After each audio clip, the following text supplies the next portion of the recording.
Leovigildo. Flavius Leovigildus Rex. MSB, Toledo, IFV 586. Rey de España, 571-586, restaurador del reino godó de Toledo. El futuro restaurador del poder godó en la península ibérica pertenecía a una importante familia con fuertes apoyos en Septimania o Narbonense. Era esta provincia el único resto de lo que había sido el vasto territorio dominado por los reyes godos en las Galías antes del 507. La intervención militar de Teodorico el Ámalo, suegro del derrotado y muerto Alárico II, impidió su conquista por las fuerzas aliadas de francos y burgundios. Como territorio fronterizo, la Narbonense fue lugar de asentamiento preferente de antiguos linajes nobles visigodos, así como de nuevos grupos nobiliarios y militares de origen ostrogodo vinculados a Teodorico el Ámalo. Es posible que el padre de Leovigildo fuera el general ostrogodo Liubirit, que hacia 523-526 desempeñaba las funciones de general en jefe de las fuerzas de Teodorico el Ámalo de guarnición en la península. No cabe descartar que este Liubirit fuera también pariente del propio soberano ostrogodo. También existen indicios de que la familia de Leovigildo contara con parientes visigodos que mantenían todavía posiciones de poder en la Aquitania merovingia en la segunda mitad del siglo VI. Estos orígenes familiares de Leovigildo y la importancia militar de la Septimania goda sirven para explicar cómo, a la muerte en Toledo del nobilísimo rey Atanagildo a mediados del 567, Liuba, el hermano mayor de Leovigildo, fue elegido rey en Narbona tras un anárquico interregno de 5 meses. La imposibilidad de alejarse de Septimania, amenazada por los francos, aconsejó a Liuba poco después de un año de reinado en solitario a asociar a su hermano Leovigildo. Ningún documento precisa las competencias específicas de gobierno de cada hermano. Sin embargo, tanto el desarrollo posterior de las acciones militares como el ejemplo de lo que hizo posteriormente Leovigildo al asociar al trono a sus hijos Hermenegildo y Recaredo, induce a pensar que hubo una delimitación territorial a efectos fundamentalmente militares, con la consiguiente atribución de recursos financieros afectos a cada territorio. Por esas mismas razones, y la geoestrategia de la ocupación goda, muy probablemente a Leovigildo se atribuyó el control de la mitad meridional de la península, con el preciso objetivo de atender al reto que en las tierras levantinas y béticas suponía la existencia de la provincia bizantina de Hispania desde el 552. A tal fin, el nuevo rey fijó su residencia en Toledo y contrajo un nuevo matrimonio con Goswinta, la viuda de Atanagildo. Una unión de conveniencia que aseguraba a Goswinta gozar de una posición preeminente, y hasta cierto punto independiente, en la política del nuevo reinado, mientras que a Leovigildo le permitía contar con el imprescindible apoyo de la poderosa clientela de los Baltos, linaje del fallecido Atanagildo, tanto en el interior del reino godó como entre los vecinos francos y burgundios por el reciente matrimonio con Sigiberto I de Austrasia, 561-575, de Brunegilda, la hija menor de Atanagildo y Goswinta. El reciente interregno había acelerado la degradación del dominio de la monarquía goda en las tierras peninsulares, amenazado desde mediados de siglo por el establecimiento de los bizantinos en el Levante y Mediodía hispano, de tal forma que algunos potentados indígenas locales habían logrado alcanzar una posición de independencia en zonas montañosas fronterizas con aquellos y con el reino suevo. El objetivo prioritario del nuevo rey sería acabar con tales focos de independencia, y casi simultáneamente pasar a la ofensiva contra suevos y bizantinos con el fin de alcanzar unas fronteras mejor delimitadas y defendibles. El rápido y rotundo éxito alcanzado por Leovigildo en ambos frentes le permitió restablecer ya una indiscutible hegemonía política y militar en la península ibérica, considerándosele así tanto por los contemporáneos, Juan de Víclaro, como por la historiografía moderna refundador del reino godó de Toledo. El reinado de Leovigildo nos es conocido en lo fundamental por las contemporáneas obras historiográficas de Juan de Víclaro y del obispo Gregorio de Tours, así como por numerosas leyes antiquae recogidas en el posterior Liber Iudicum de Recesvinto, que se atribuyen a su gobierno. Desde todos los puntos de vista, su largo reinado se muestra dividido en dos partes separadas por el trágico suceso de la rebelión de su hijo Hermenegildo en el 579. Los objetivos de aumentar el dominio del reino godó en la península así como de fortalecer el poder real y de su linaje en el interior de aquel, utilizando modelos imperiales bizantinos, son constantes en ambas fases de su reinado. Sin embargo, no cabe duda de que la gravísima crisis que supuso la rebelión de Hermenegildo le obligó a replantearse cuestiones de más calado, como era la necesidad ineludible de conseguir la plena integración entre la nobleza de origen gótico y las aristocracias regionales y municipales hispano-romanas, ideológicamente lideradas por el episcopado católico. De manera incansable entre el 570 y el 577, Leovigildo realizó una serie de campañas militares que le permitieron tanto restablecer el pleno control político y militar en aquellas áreas periféricas que habían alcanzado una posición de fáctica independencia, como debilitar al reino suevo y a los bizantinos con el fin de impedirles cualquier tentación de apoyar a tales focos independentistas, de tal manera que el contemporáneo Juan de Víclaro pudo afirmar que Leovigildo había sido capaz de volver a extender de forma admirable, hasta sus primitivas fronteras, el territorio provincial de los godos, que había sido disminuido ya por rebeliones diversas. Las primeras acciones restauradoras y reconquistadoras de Leovigildo se desarrollaron en el mediodía peninsular. Una zona vital para la monarquía desde los tiempos de Teudis, cuando en las ricas tierras y ciudades béticas se asentaron importantes linajes nobiliarios góticos. Además, desde el 554 la existencia de la provincia bizantina de España, en la costa mediterránea andaluza y en todo el sudeste hispano, suponía un peligro y un problema estratégico suplementario. En 570, Leovigildo lanzó una gran ofensiva sobre las zonas de Baza y Málaga. El fin último de seccionar en dos mitades el territorio bizantino no pudo lograrse ante la imposibilidad de tomar la ciudad de Málaga. Sin embargo, la conquista y ocupación de Baza permitió a los godos controlar el estratégico corredor interior que comunicaba el sector levantino con el meridional de la provincia imperial. La conquista de Medina Sidonia en la campaña del 571 trataba de evitar cualquier posible amenaza bizantina sobre el bajo valle del Guadalquivir a partir de sus posiciones más occidentales, además de situar un puesto avanzado sobre la vital zona del estrecho que aseguraba las comunicaciones de los bizantinos con su plaza naval de Ceuta. Las campañas de conquista se verían acompañadas de la erección de otras fortalezas menores, como pudo ser la que se estableciera entonces en el estratégico cerro de la Alhambra enfrente de la ciudad ibérico-romana de Iliberris. Asegurada así la frontera con los bizantinos, e impedidos estos para prestar su apoyo, la campaña del 572 la pudo dedicar Leovigildo a reducir a su obediencia la poderosa aristocracia bética, tanto de origen godo como hispano-romano, que tenía en la ciudad de Córdoba y en sus cortijos fortificados sus puntos de mayor resistencia frente al poder real. El fallecimiento a principios del 573 de su hermano Liuba dejó a Leovigildo como único rey. Lo que suponía tanto un aumento considerable de los recursos militares a su disposición como de las preocupaciones, al tener ahora que atender al permanente reto que para la septimanía goda suponían las permanentes apetencias de algunos monarcas merovingios, en especial los de Burgundia. Por otro lado, en la península ibérica, el reino suevo había consolidado muy considerablemente su posición en las tierras galaicas y del norte de Portugal con la reciente conversión, c.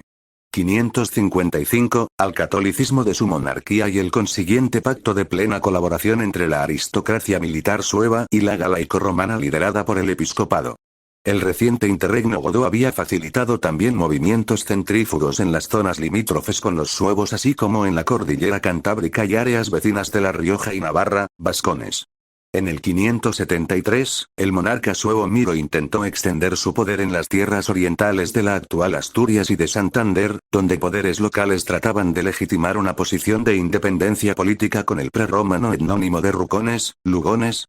Por ello, era obligado que Leovigildo condujera sus armas sobre las tierras fronterizas con el reino suevo, tratando de evitar la anexión a este de aquellos territorios que gracias a una geografía montañosa vivían en una práctica independencia bajo el poder de aristocracias tardorromanas locales. Así, en el 573, Leovigildo consiguió controlar la región de la Savaría, que se situaba al oeste de la actual Zamora y al sudeste de Braganza, sin duda en la comarca de Sanabria y el Valle del Sabor, afluente portugués del Duero. Al siguiente año le tocaría el turno a la llamada Cantabria, un territorio que se comprendía el Alto Ebro, el norte de la provincia de Burgos y La Rioja.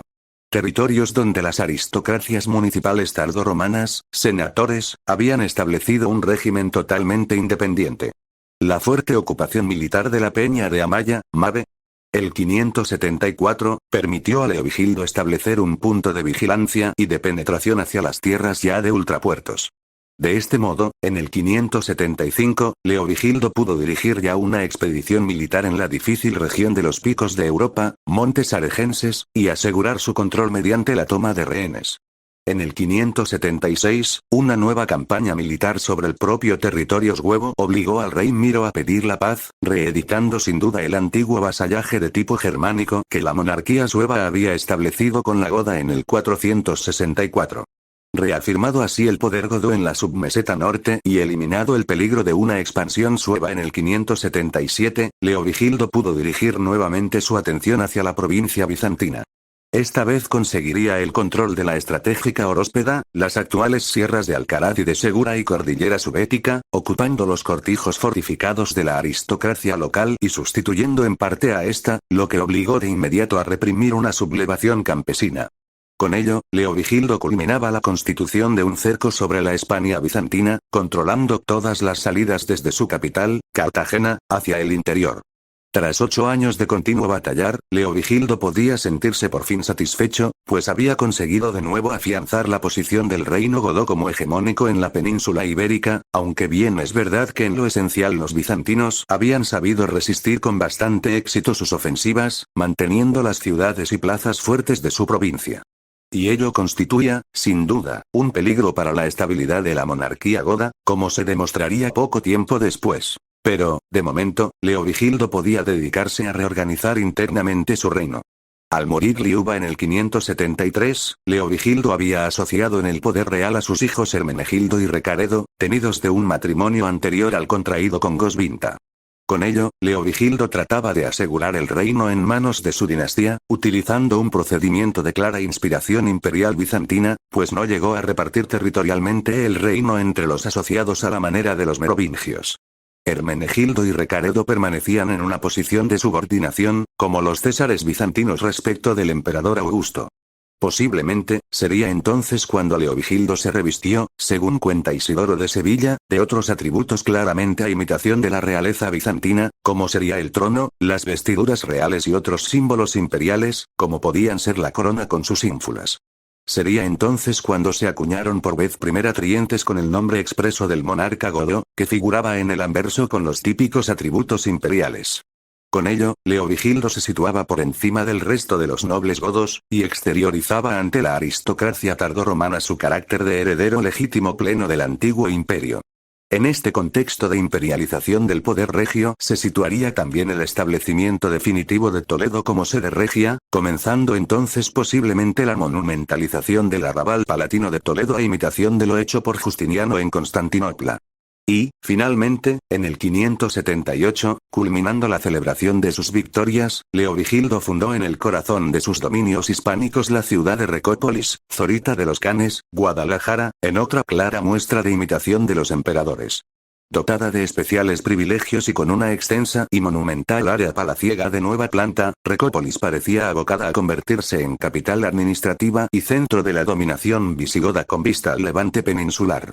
Por otro lado, la denominación de la nueva ciudad rendía homenaje al elemento radical del antropónimo del menor de los hijos de Leovigildo, Recaredo. Un nombre que bien pudiera relacionarse con el ignoto linaje materno de este último. Y, en todo caso, podía ser interpretado como una preferencia del padre hacia el mismo, necesariamente en perjuicio de los intereses del mayor Hermenegildo.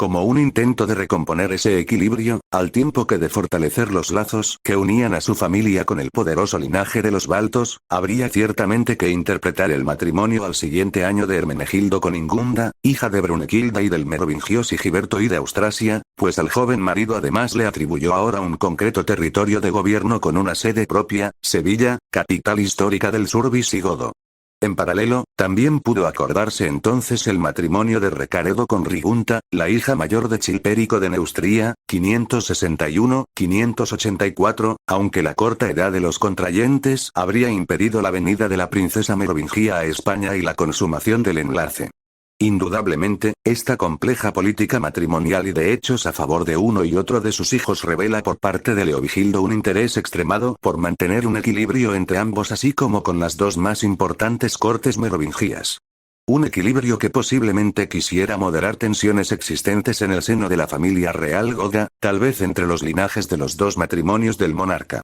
Aunque por desgracia, los pormenores concretos del conflicto se ocultan, e incluso quedarían totalmente en la sombra en los testimonios escritos contemporáneos como consecuencia de la manipulación que estos harían de la inmediata rebelión de Hermenegildo, de los motivos reales de este así como del importante papel jugado por su hermano Recaredo en su aplastamiento. En efecto, Gregorio de Tours habla del surgimiento inmediato de problemas a la llegada de la joven Ingunda a la corte goda, a consecuencia de las supuestas presiones de su abuela, la poderosa reina Goswinta, para que se convirtiera al arrianismo, la fe tradicional de los baltos y de la monarquía goda. Lo que de ser cierto, y no un anacronismo a la vista de los sucesos posteriores y de los prejuicios antigodos del turonense, posiblemente revele el interés de Goswinta por unir estrechamente al joven matrimonio a su propio linaje. Un linaje que tenía una reciente causa de faida, o venganza de sangre, con el merovingio Chilpérico por el consentimiento de este en la humillación y posterior asesinato de su hija Galsvinta a manos de Fredegunda, la Friedele, concubina a la manera germánica, y posterior esposa del Neustrio. Lo cierto es que Juan de Víclaro afirma que al poco tiempo Hermenegildo con el apoyo intrigante de Goswinta se rebeló contra su padre y hermano, declarando su plena soberanía e independencia política. Sin tratar ahora pormenorizadamente de la rebelión de Hermenegildo, de sus causas, apoyos y justificación ideológica, baste tan solo señalar aquí que el rebelde consiguió un amplio respaldo. Aunque lo esencial de su poder se concentró en el valle del Guadalquivir, con las importantes ciudades de Sevilla y Córdoba, también se unió a su movimiento una ciudad de la importancia de Mérida. E incluso pudo contar con algún otro apoyo disperso por la geografía hispana, como pudo ser el caso de la Plaza Fuerte de Rosas, en el noreste. Mediante su oportuna conversión al catolicismo, Hermenegildo consiguió el apoyo de un importante sector del episcopado hispano, con el prestigioso metropolitano de Sevilla, Leandro, a la cabeza. Por mediación de este, el rebelde obtuvo también el oportunista apoyo militar de Bizancio, y del suevo Miro, además de contar con el de su suegra Brunequilda entre los francos. La importancia de los apoyos y fuerzas conseguidas por Hermenegildo obligó a Leovigildo a previas operaciones de rearme político y religioso propagandístico antes de lanzarse militarmente contra el rebelde. Inteligentemente se dio cuenta de la prioridad estratégica que tenía dicho terreno. A tal fin, ya en el mismo 580, Leovigildo convocó un sínodo de la Iglesia goda arriana en el que se proclamó el carácter católico, no gótico, y ortodoxo de la misma con la adopción de un símbolo macedonista, que obviaba lo esencial de la querella trinitaria con los nicenos, y abriendo las puertas a la unión con la Iglesia nicena hispana al suprimir la tradicional exigencia arriana de un nuevo bautismo. Al mismo tiempo, se proclamó el carácter herético de aquellos nicenos que no se sumaran a la unión eclesial y se mantuvieran fieles al rebelde y a su aliado bizantino, y se afirmaba que dichas iglesias no eran católicas sino romanas, es decir, subordinadas al imperio de Constantinopla. La verosimilitud de una tal declaración se basaba en el rechazo que en su día había mostrado el episcopado niceno hispano a la condena por Justiniano en 544 de los llamados Tria Capitula, por sus sospechas de nestorianismo, y al concilio ecuménico V de Constantinopla, 553, que había reafirmado la condena. Una agresiva política de atracción y represión, y la propagandística utilización de ciertos santuarios martiriales de gran renombre, como los de Santa Eulalia de Mérida y San Vicente de Zaragoza y Valencia, le permitieron a Leovigildo obtener éxitos indudables en su política religiosa. Aunque posiblemente solo el obispo de Zaragoza, Vicente, dio el paso formal de la abjuración, otros importantes clérigos y prelados católicos se prestaron al juego del monarca y aceptaron ocupar algunas sedes de importancia, como la de Mérida, de las que habían sido expulsados sus recalcitrantes titulares. Es probable que esta política religiosa se viera duplicada por una actividad legislativa que trataba de acabar con los perfiles étnicos de la monarquía goda más insufribles para la aristocracia laica hispano-romana. Se trató de una serie de leyes que suprimían en el derecho procesal cualquier posición de privilegio para los súbditos de raza goda, o la misma derogación de la antigua prohibición de matrimonios mixtos entre godos y provinciales romanos. Esta legislación se enmarcó en un amplio programa de revisión del Código Legal de Eurico.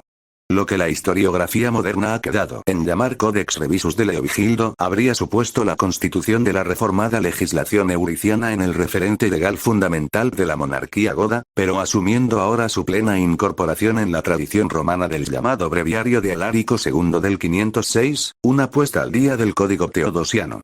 Paradójicamente, de este modo, la codificación leovigildiana suponía una reafirmación de la tradición jurídica de la sociedad hispano-romana, que quedaba así enfrentada a la del Imperio bizantino representada por el nuevo Código de Justiniano.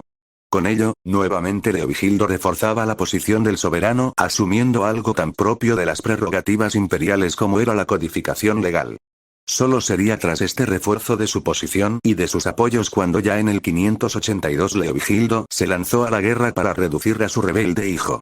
Previamente, sin embargo, en el 581 trató de reforzar su retaguardia con una campaña de castigos sobre las poblaciones vasconas que habitaban al oeste de los Pirineos, construyendo para su mejor control la plaza fuerte de Victoriaco, Vitoria. Con ello, posiblemente Leovigildo trataba de evitar una posible invasión vascona del Valle del Ebro en connivencia con Hermenegildo que facilitase una posterior invasión de Septimania por parte de los aliados merovingios del rebelde. Tras ocupar Mérida, 582, Leovigildo puso cerco a Sevilla, que conquistaría en el 584 tras la huida de Hermenegildo, y la previa derrota de un ejército suevo que había venido en socorro del sitiado con su rey Miro a la cabeza. El último refugio de Hermenegildo, la ciudad de Córdoba, y el propio rebelde caerían en manos de Leovigildo en febrero-marzo del 585, tras que los bizantinos le retirasen su apoyo militar a cambio de la entrega de 30.000 sólidos de oro. Aunque muy posiblemente su padre y hermano le prometieron conservarle la vida, lo cierto es que Hermenegildo sería asesinado unos pocos meses después en Tarragona, cuando acompañaba prisionero al ejército que bajo la dirección de Recaredo se dirigía a Septimania a hacer frente al ataque de los aliados merovingios del derrotado. Aunque el silencio, seguramente cómplice, de las fuentes nada dice, no se puede descartar que la ejecución del rebelde se debiera a secretas órdenes de Recaredo, sin haber consultado la decisión con su padre. Lo cierto es que el ataque merovingio hacía temer una posible liberación del prisionero y que su eliminación dejaba expedito el camino a Recaredo para suceder a su padre. En su último año y medio de reinado y vida, Leovigildo, con el eficaz apoyo de Recaredo, resolvería con energía las principales consecuencias exteriores de la fracasada rebelión. Desde antes del estallido de esta, Leovigildo, como se señaló antes, había buscado la alianza de Chilpérico de Neustria, como medio de balancear la influencia de su poderosa esposa Goswinta en las cortes de Austrasia y Burgundia, basada en viejos y nuevos lazos de sangre. Iniciada la rebelión, la alianza de Hermenegildo con su suegra Brunequilda obligó a Leovigildo a estrechar los lazos con Neustria. De modo que en septiembre del 584 llegaría a la península la princesa Neustria Rigunta con el objeto de consumar el antes pactado matrimonio con Recaredo. Tras la derrota del rebelde, Austrasia se vio enredada por la política bizantina a realizar una expedición contra los longobardos en Italia, posiblemente con la promesa de una ayuda para imponer en el trono Godó a su nieto Atanagildo, el pequeño hijo de los desgraciados Hermenegildo e Ingunda rehén en Constantinopla. Sin embargo, su aliado Guntram de Borgoña consideró la ocasión inmejorable para apoderarse de la Septimania goda, que rodeaba por completo con sus dominios, con el pretexto de vengar la muerte de sus parientes, para lo que trató de reeditar la alianza del rebelde con el reino suevo. Pero los planes de Guntram, 561-592, chocaron ante la resistencia de los habitantes de Septimania y la enérgica acción militar goda. Mientras la flota merovingia era destruida en el Cantábrico antes de alcanzar las costas galaicas en la Narbonense, el propio Guntram sufrió una humillante derrota a manos del ejército godó comandado por Recaredo. De esta manera, Leovigildo se vio con las espaldas libres y el pretexto para conseguir el mayor éxito militar y más definitivo logro político de su reinado: la conquista e incorporación del reino suevo al godó. El pretexto lo ofreció la usurpación en 584 de Audeca del trono suevo, en contra de su cuñado Ebórico, el hijo y sucesor de Miro. De esta forma, la invasión del reino suevo por Leovigildo en el mismo 585 podía ser vista como una venganza obligada por el lazo clientelar establecido entre el monarca godó y el fallecido Miro. Pero si algún noble suevo lo creyó, pronto saldría de su engaño, porque lo cierto es que tras vencer con facilidad a Audeca y apoderarse del vital tesoro real, Leovigildo procedió a la incorporación del invadido reino a sus dominios peninsulares. Un posterior intento del noble suevo Malárico de restaurar ese mismo año el desaparecido reino sería prontamente desbaratado por los generales de Leovigildo. Para asegurar la conquista, se procedió a establecer guarniciones militares godas, así como leales obispos godos arrianos, en las principales plazas del reino: Viseu, Lugo, Oporto, Tuy y Braga. aunque no parece que se hiciera acción violenta alguna contra la antigua Iglesia Católica Sueva, cuyos prelados pudieron seguir rigiendo sus sedes. Entre el 13 de abril y 8 de mayo del 586 fallecía al fin Leovigildo de muerte natural en su capital toledana, pudiendo legar ese nuevo y grande reino godo restaurado por él a su hijo y colaborador Recaredo. Una tradición posterior recogida por Gregorio Magno afirma que, en su lecho de muerte, Leovigildo quiso recibir la comunión de un clérigo católico. La ausencia de confirmación en las fuentes hispanas hace más que dudoso aceptar su veracidad. Sin embargo, sí que se puede afirmar que a esas alturas de su vida, el pragmático Leovigildo debía de ser muy consciente del fracaso de su intento del 580 de establecer una iglesia estatal unificada sobre la base de la goda arriana. El regreso del exilio de algunos obispos y clérigos católicos, como Leandro, Masona o Juan de Víclaro, así como la política religiosa seguida en el recién conquistado reino suevo, indican claramente el abandono de su anterior política. Había sido algo dictado por la necesidad de la bandera ideológica levantada por Hermenegildo. El fin de este y el semifracaso de la misma aconsejaban no continuar por ese conflictivo camino y regresar a la tradicional política de dos iglesias separadas y ambas bajo la protección regia. Pero salvo en esta cuestión, en lo demás, Leovigildo seguro que pudo cerrar tranquilo y definitivamente sus ojos. El reino godó que legaba a su hijo era tan extenso, coherente y centralizado como nunca antes lo había sido en su más de siglo y medio de existencia.